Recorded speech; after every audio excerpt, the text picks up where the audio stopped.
Hello बच्चों, नमस्कार, good evening. आशा करते हैं आप लोग सब अच्छे से होंगे। तो आज हमारा चैप्टर है जेनेटिक्स का पहला चैप्टर है principle of inheritance and variations. ठीक है, इस चैप्टर में हम दो चीज़ों की स्टडी करेंगे, हेरिडिटी और वेरिएशन की स्टडी करेंगे। तो थोड़ा सा आपने ध्यान से समझना है कि हेरिडिटी क्या होता है और वेरिएशंस क्या होते हैं।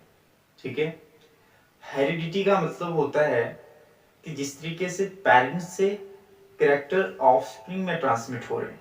ध्यान से समझना कि जिस तरीके से ह्यूमन है ना, ह्यूमन बेटा ह्यूमन को प्रोड्यूस करेगा, है ना। बिफेलो बेटा बिफेलो को ही प्रोड्यूस करेंगे, है ना। इस तरीके से बर्ड्स आते हैं, बर्ड्स बर्ड्स को प्रोड्यूस करते हैं। ठीक है, काओ काओ को प्रोड्यूस करेंगे। इसी तरीके से जितने भी ऑर्गेनिज्म है, ठीक है, जिस तरीके से पीछे वाला ऑर्गेनिज्म होगा और इसी तरीके से दूसरे ऑर्गेनिज्म भी क्या होंगे, प्रोड्यूस होंगे। जैसे पेरेंट्स होंगे वैसे ही ऑफस्प्रिंग होंगे। अब वैसे होने का मतलब ये नहीं कि सेम होंगे, डिप्टो कॉपी होंगे, ऐसा कहने का मतलब नहीं है। लेकिन जैसे पेरेंट में कैरेक्टर होंगे वैसे ही ट्रांसमिट ऑफस्प्रिंग में होंगे। मतलब जो कैरेक्टर पेरेंट से ऑफस्प्रिंग में ट्रांसमिट होते हैं उसको हम बोलते हैं हेरिडिटी। ठीक है, अब हेरिडिटी का मतलब आप ध्यान से समझो कि हेरिडिटी एक्चुअल में होता है क्या। ठीक है बेटा, ध्यान से समझना। ठीक है, हेरिडिटी हेरिडिटी का मतलब होता है कि transmission of characteristic, the transmission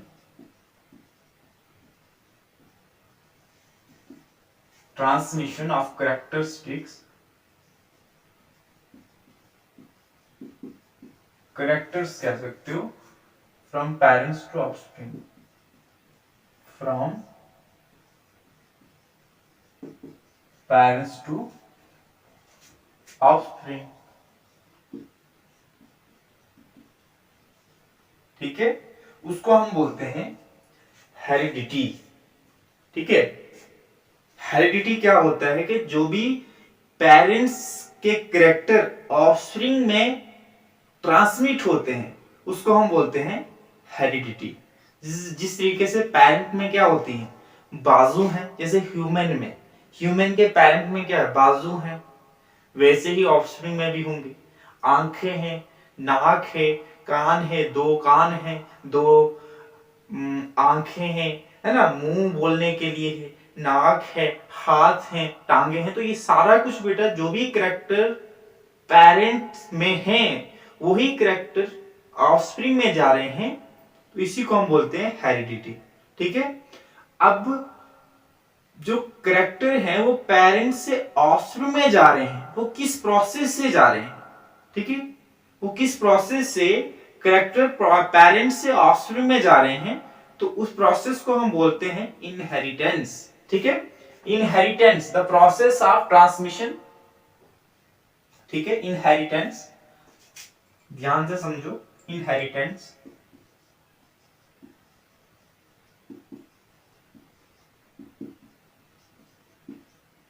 the process of transmission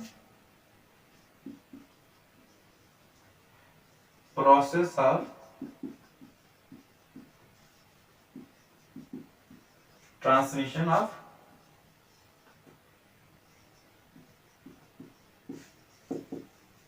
characters. ठीक है, इनहेरिटेंस वो प्रोसेस है जिसमें क्या होता है कि कैरेक्टर्स ट्रांसमिट हो रहे हैं पेरेंट से ऑफस्प्रिंग में। ठीक है, उसको हम बोलते हैं इनहेरिटेंस। इनहेरिटेंस के प्रोसेस से ट्रांसमिशन हो रहा है। और हेरिडिटी का मतलब जो भी पेरेंट्स से कैरेक्टर जा रहे हैं ऑफस्प्रिंग में। ठीक है, ठीक है, आप देखते होंगे जैसे पेरेंट्स और ऑफस्प्रिंग में कुछ ना कुछ अंतर होता है। ठीक है, अब वो अंतर किसकी वजह से आता है, अब ट्रांसमिशन के वक्त कुछ वेरिएशन आते हैं बेटा, ट्रांसमिशन के दौरान कुछ वेरिएशंस आते हैं। ठीक है, कुछ चेंजिंग आते हैं, उन्हें हम कहते हैं वेरिएशंस। ट्रांसमिशन के दौरान जो भी चेंजिंग आती है उनको हम कहते हैं वेरिएशंस। ठीक है, वेरिएशन की अगर हम बात करें तो वेरिएशन में क्या आता है कि जो भी चेंज आ रहा है मेंबर और स्पीशीज में, जो भी चेंज आ रही है उसको हम बोलते हैं वेरिएशन। ठीक है,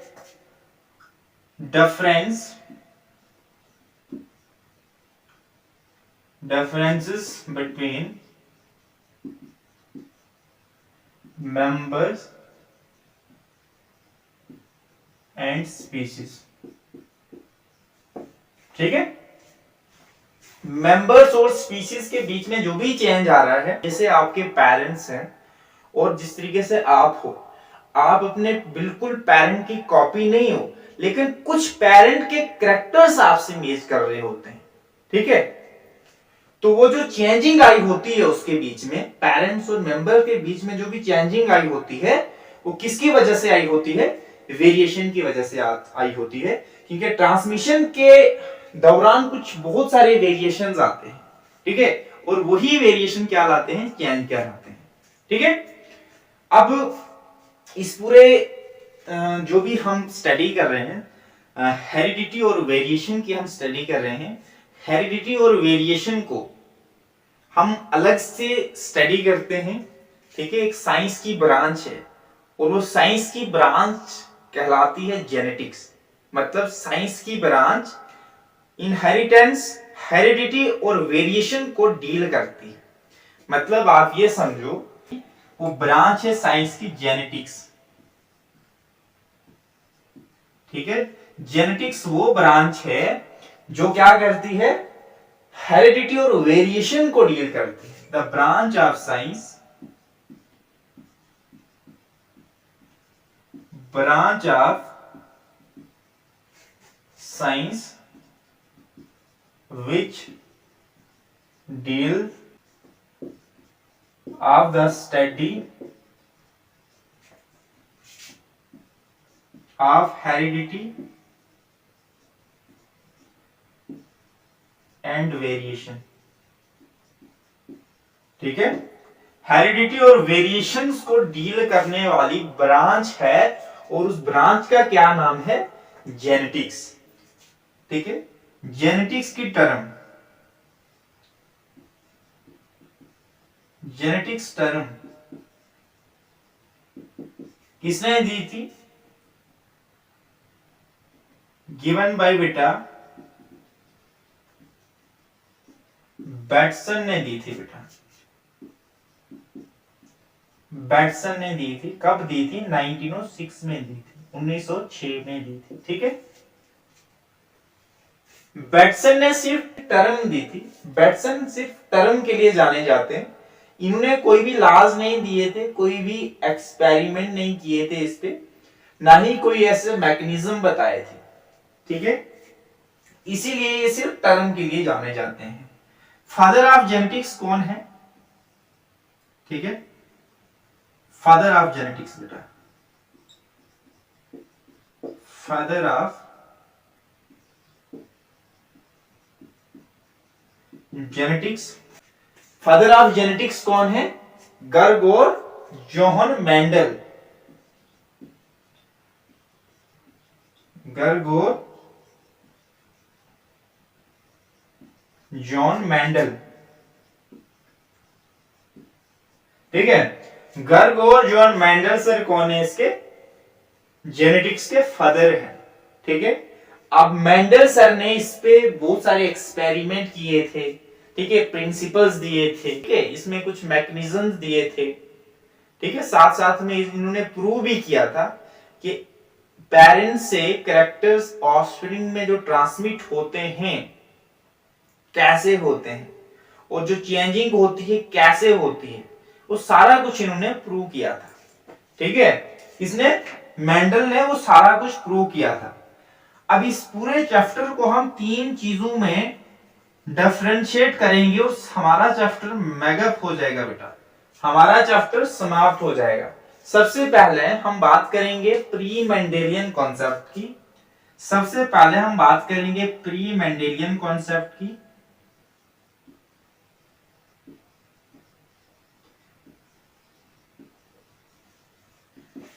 दूसरे नंबर पे हम बात करेंगे बेटा मेंडेलियन कॉन्सेप्ट की।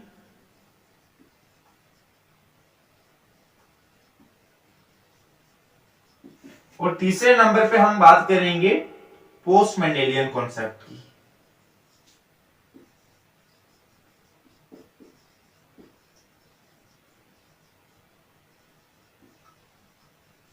ठीक है, और इन सारे चीजों को जब हम स्टडी करेंगे, प्री मेंडेलियन एंड पोस्ट को जब हम स्टडी करेंगे अच्छे तरीके से, तो हमारा चैप्टर अल्टीमेटली कंप्लीट हो जाएगा। ठीक है, हमारा चैप्टर अल्टीमेटली कंप्लीट हो जाएगा। आज का हम इतना ही सा करते हैं और आज का हम समाप्त करते हैं। इंट्रोडक्शन में आज हमने समझा कि इनहेरिटेंस क्या होता है, हेरिडिटी क्या होता है, वेरिएशंस क्या होता है, फादर ऑफ जेनेटिक्स का कौन है, साथ में टर्म किसने दी थी जेनेटिक्स की। तो दूसरी कक्षा में हम देखेंगे कि प्री मेंडेलियन कॉन्सेप्ट क्या होते हैं, मेंडेलियन कॉन्सेप्ट हम आगे देखेंगे, फिर हम पोस्ट मेंडेलियन कॉन्सेप्ट की स्टडी करेंगे। तो ठीक है, ठीक है बेटा, आज का समाप्त करते हैं। पढ़ते रहिए। Bye bye, all the very best.